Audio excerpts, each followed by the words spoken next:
Here we shall explore true facts about the Appalachian Highland Cow.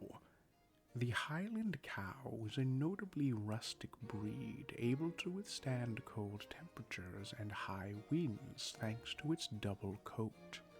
This is due to their background as natives to the Scottish Highlands, where the cold, wet air is the closest thing a Scotsman will ever get to a mother's hug.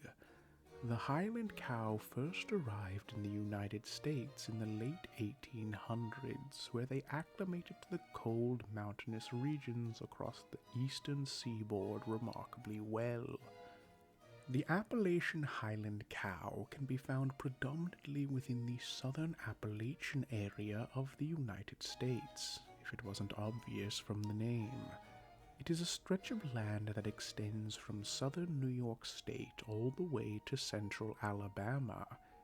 It is so large that it would be the largest state by landmass in the entire country, except for Alaska and California.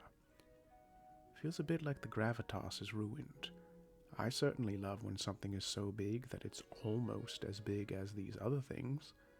Here's a small coffee. It's the biggest they had, other than the medium and the large. See what I mean? There is a secret to the Appalachian Highland Cow that is hidden in plain sight. Can you see it? How about now? Give yourself a moment. That's right, it's not a cow at all. It's the hat.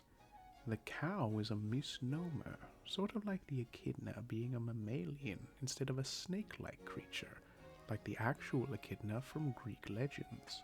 The true organism is the hat that uses primarily, though not exclusively, bovine hosts in a symbiosis.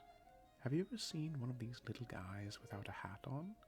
No, even if they get knocked away, it stays firmly on, piloting the lower organism onward. The sense of personhood shared amongst all versions of the Highland Cow, as well as the frequency of changes between hosts, implies the hat hanger-on is part of a wide-ranging hive mind.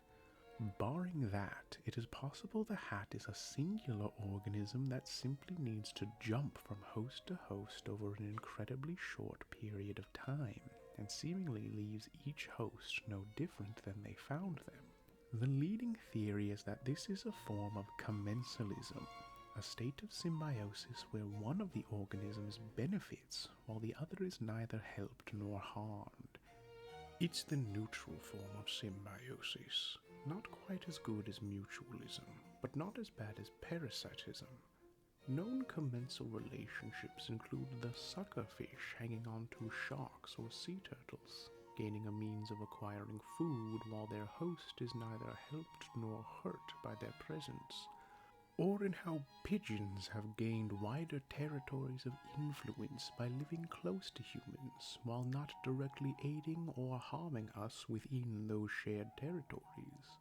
Many science nerds think the best means of finding if the hat is a hive mind or an individual that swaps host constantly would be by finding their spawning grounds.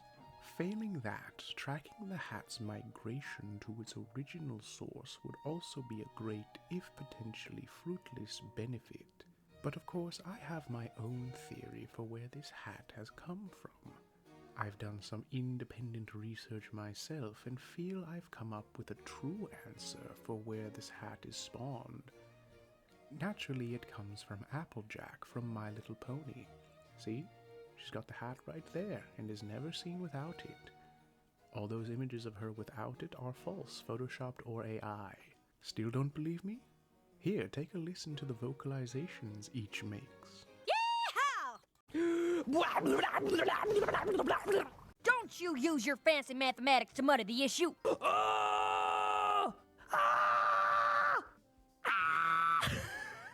back, please. Oh, my God. Wait, come back. Don't know about you, but I literally can't tell the difference between them. So there you have it. The Appalachian Highland Cow is literally a magical creature, the definition of friend-shaped. Be sure to only give her the kindest of compliments and the crispest of high fives.